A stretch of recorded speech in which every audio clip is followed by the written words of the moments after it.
So this is a playroom we created for our little one, and I'll show you the journey I took to get this all done.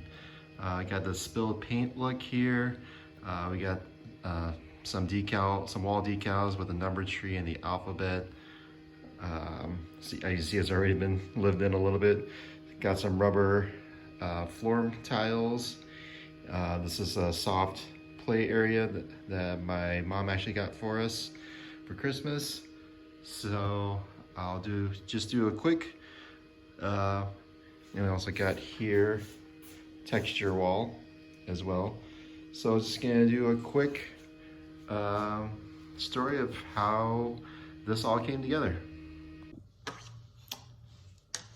Okay, I'm gonna do a quick demonstration of how I sketched out the drip lines. I'm just gonna do this in pen just so it's a little easier to see.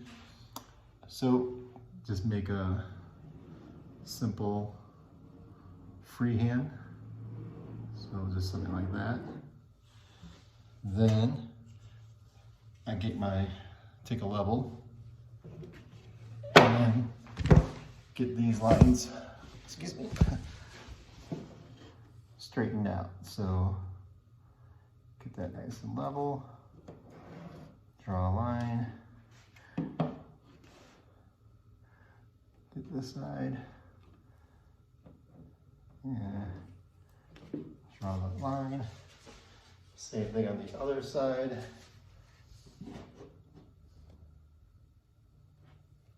Level, vertical line, level, vertical line. And then where the curves start, I'll just take this and go make a horizontal line. Again, level. And I'll just kind of mark on each side where they are. Excuse me, where they connect at with the vertical lines. Same thing. Inside that side, and also right here.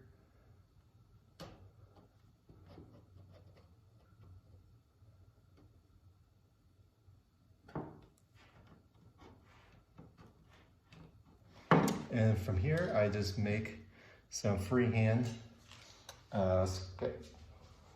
curves.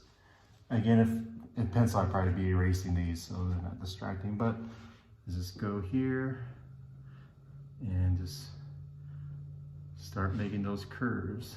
So it goes straight down here a little bit on the sides and then make those curves.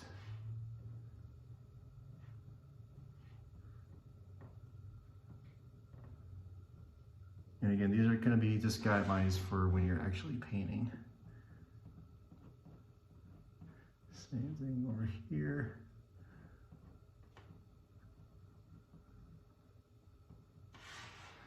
And the last one over here. Go down the sides. Make that curve.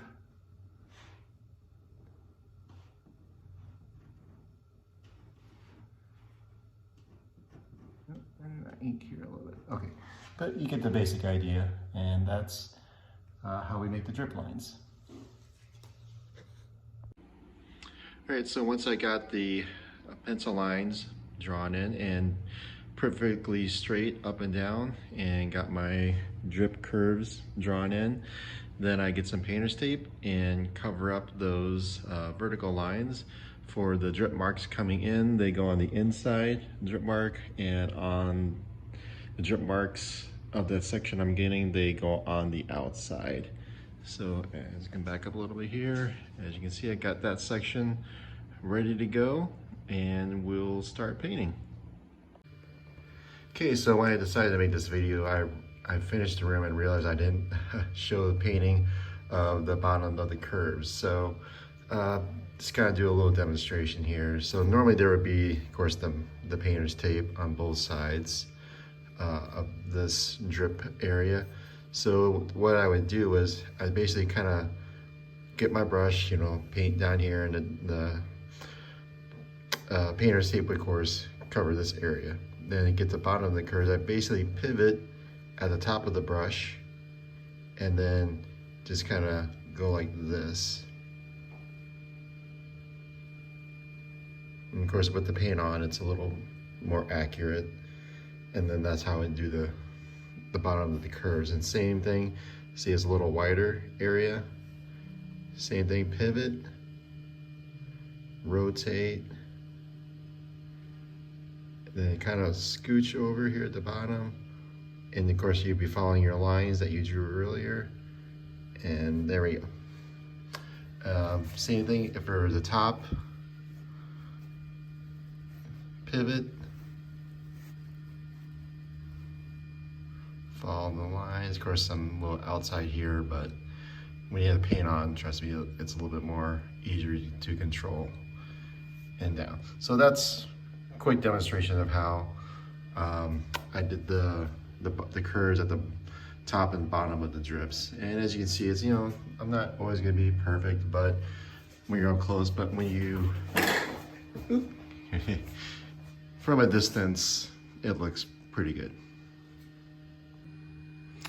To draw these circles, basically what I did is I got a plastic bucket, held it up there, and then traced around it.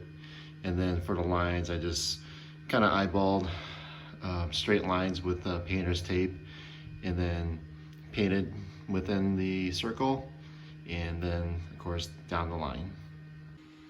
And then over in this corner, I decided to make basically a texture wall. So basically I just went to the local hardware store and just kind of got some materials. Some of these were actually free because they're just free samples, like this tile over here. Those are some free samples I got. Same with this kind of AstroTurf fake grass. Just got a few samples. And this carpet also was free. This I actually bought. This is kind of like the rubber grip stuff you put in the bottom of cabinets. This tile, I did purchase this one sheet of tile, the glass and stone tile, so we get different smooth and rough textures. And then this just some more tile samples here. So, and basically what I did was just got some Gorilla Glue and just glued the back of the frame. Just got just a regular cheap frame, spray glued the back, and then spray glued the back of the tiles. This tile I actually did have to put some screws in just to make sure it held in place. But the rest of these are all just glued in. The screws you see are just to be screwed into the wall studs here. So here's a time lapse of me doing the project. So as you can see, I would paint one side and then let that dry and then paint the other side, so that way I could actually do two sections in one night. And then I'm doing the ceiling, get those tapes up. I use those Menards buckets to get those ceiling outlines, put on some shelving, and then put in the tile floor at the bottom, and then finally some baseboard. And this is the finished room. And on the ceiling we got some circles and some lines. Kind of looks like I was going for is like, you know, those dots were feeding the spilled paint. And the playroom has already been lived in here a little bit, so did some big paint drips over here. This black is actually chalkboard paint, so in the future we'll be able to draw on that with chalk. These other ones, I went and got some dry erase paint, and you probably can't tell here, but you can see there's actually a nice reflection there because with the dry erase paint is nice and slick. So in the future too, they'll be able to use those as dry erase areas if they stay within the line. So now I'm actually kind of contemplating doing that along the bottom, say 3 feet of the entire room. So I'm really happy with the way this turned out. And over here, I just ordered some of these decals from Amazon. We got an alphabet area with some animals, And then we also have a number tree.